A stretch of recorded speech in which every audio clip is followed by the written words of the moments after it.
Namaste, I'm Divya Nagraj and I'm here with Shri Rajiv Malhotra. I'm based out of Bangalore and I'm a computer science engineer, post which I did my master's in luxury management. So I got to know of Shri Rajiv ji's work in 2016. That's when I read his first book, Being Different. Like many people, I had no clue about what was going on in the American academic circles related to Indology and the extensive research work that is being carried out to break India. So I must say that I'm very lucky to have come across his work and books, which has helped me build my intellectual kshatriyata. So thank you, and I wish the same for my peers too. So let's start with the discussion of being different, which is one of my favorites and most important of Rajiv ji's work. One, because it instilled in me an immense sense of pride for being an Indian on a factual basis, not just on superficial terms where you ought to be proud because you're an Indian or you're born on this land, or because yoga and turmeric are popular in the West and it happens to be from my country. And two, I learned the dangers of globalizing at the expense of native traditions. So being different, as the title says, it says an Indian challenge to Western universalism. So Rajiv ji, when you say Western universalism, what exactly are you referring to? Wonderful. You know, first of all, I'm very delighted that a young person is taking interest in this work and asking me questions. You know, I would rather be interviewed than be the one interviewing, because when a person interviews, whoever they are, from whatever point of view they are coming, they will pull things out from that. Right. And I like that. I like to be interviewed. I love the Q&As in my events for that very reason. And you've taken all the trouble to come all the way from Bangalore to Delhi to do this, which is wonderful. So I want to answer the first questions you are asking. What is Western universalism? You see, universalism means what we believe, whoever we are, whatever we believe is universal. It is the truth for everybody. Now, it's human ego, arrogance to say what I know is universal. Yeah. Now, this idea of Western universalism is important to understand because the West got so much power. Right. There is also Chinese think there is a Chinese universalism. The Arabs think there is Arab universalism. You know. And we ought to develop the idea of Vedic universalism. Right. We should. I mean, you go to a Native American tribe, even a small tribe, they'll tell you about the whole world, what their philosophy is, what they think about what's going on. Right. In every field they have a view, and that is their universalism. So this Western universalism is the most important one to understand because of the power of the West. And this idea of the West started in Roman times, but became crystallized as a view, very formal view, from people like Hegel and so on in the 1700s, 1800s, I would say. It crystallized in the 1800s in a very strong way. The power of the West in terms of conquering so many continents, spreading their governance system, their ideology, their language, their rule, has the influence that their idea of universalism has therefore spread more than any other universalism. Right. Had Chinese conquered the world, we would be concerned about Chinese universalism. And maybe one day we will have to, you know, they might do that.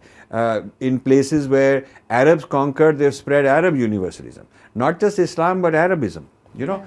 So the Western universalism means the problems that the West faced in Europe, which they solved, they are considering these to be universal problems. Okay. And these are considered to be universal solutions, not realizing that maybe for India, those problems don't apply and those solutions are not the correct solutions. Okay. So I'll give you an example. The academic field known as sociology is entirely a Western study of society. It started with French and then other people in Europe and all that, and the name sociology, the whole theory of sociology, what societies they're talking about, what they are studying, you know, is entirely a Western universalism. So their way of classifying societies, what is wrong with them, is all Western universalism. Another example I'll tell you is they have classified world history into pre-modern, modern, post-modern, this kind of thing. Now they feel that there are certain markers of modernity, and when they go to a society that don't satisfy that, then they'll say you are pre-modern. But you know, in India, We are simultaneously pre-modern, post-modern and modern, all of that same time, because I could do my bhakti, I could wear traditional clothes, I can also be a computer scientist like you are, I could be very postmodern. So we are not mixed up in that are you traditional, are you modern? Right. We don't know, we're not traditional versus modern. And our people have learned the wrong ideas from elsewhere. We've incorporated Western universalism into our thinking. Now, earlier you said that one of the things that surprised you was, after reading my book, is how much study of India is going on from a negative perspective. Yeah. I will correct that and expand it and say that the same study is happening within India also. Indians are also taking the Western lens. That is a field of sociology. That is a field of anthropology. Much of political science, much of economics, so much of the humanities and social sciences is actually Western curriculums brought here. Okay. I don't know of very many curriculums where they've taken the ideas of society and built an Indian sociology. Right. Yeah. So I don't know anybody who, anthropology is the Western study of non-Western primitive societies, according to them. So the Indian anthropology would be, we look at them as exotic people. They have some very strange, exotic, interesting features. And we could study them from our drishti and say this is very interesting. Interesting. Like, you're studying animals in a zoo and you're finding they're very interesting. So anthropology started like that, it started like that. Right. And then the missionaries took it over as their device. So we haven't Indianized the anthropology. In fact, if you get a degree in anthropology in any Indian university, you're studying Western theories of anthropology. Indians looking at Indian traditions as those people, not we. Mm-hmm. It's very interesting. I come across Indian anthropologists, very prominent ones, who say that tribe here, that this there. Even the idea of tribe is a kind of a Western lens. The people they could not capture and control and bring under their governance, those became tribes. The parts of India that they governed were given some other name. Tribe, what do they mean by tribe? It's kind of an insulting, racist term. Right. Because they are people they have their own devas, devis, they have their own community, they have their own profession. Some of them are very learned, some of them are very profound. They have a lot of traditional knowledge, they have a lot of medical knowledge. And so to sort of demean them as tribes, because in Western history they had tribes. Right. Okay, so that's a Western term and they've universalized it. Right. If you look at the idea of religion, their religion requires that there has to be an institution called church. Right. So they're looking around for institutions in India to see what. There has to be a church building. So they're looking for, they say a mandir, they say, okay, that's their equivalent. There has to be a priesthood who are very powerful, who control what you are going to do. And then there has to be a book. So they're looking for these qualities. So they want to look for what is the Hindu institution, who is the Hindu priest, what is the book, and so on. But what they did not understand or did not want to understand is that in our dharma, I can worship at home. I don't have to go anywhere. I don't need a priest to do my yagna and my agama. I can do myself. Our courts and our laws are as per Western universalism. Our civil service people are selected based on Western universalism. Our government, our democracy, our constitution, large part of it is from Western universalism.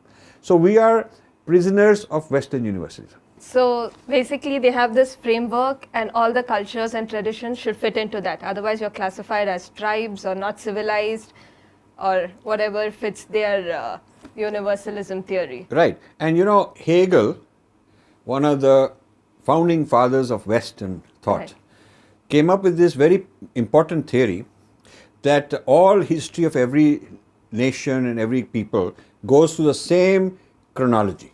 Right. As if everybody has to go through that chronology. Exactly. Right. I mean, it's like all human beings go through the child and they learn to speak, then learn to walk and all that. So just like each human being goes through the same development, so he said that the same applies to societies. Right. And then he took the Western idea, Western chronology, and said everybody has to go through that. The way he justified colonialism is he said our past, West's past, our being West, our past is your present. Right. Right? You are like we were. So we understand you. And our present is your future. Okay. Okay. So we are going to teach you. This is called the civilizing mission. Yeah. We're going to civilize you. Because civilizing is a sort of a journey through time in a certain sequence. Right. And we know this. And so he justified British colonialism of India by saying British are going to help Indians get civilized. Right. So the benchmark, the gold standard of being civilized is the British. And so in India, so Indians have to learn and become like British. So everything follows from there. They should get rid of Sanskrit and put in English. All kind of things happen because of Western universalism. Right.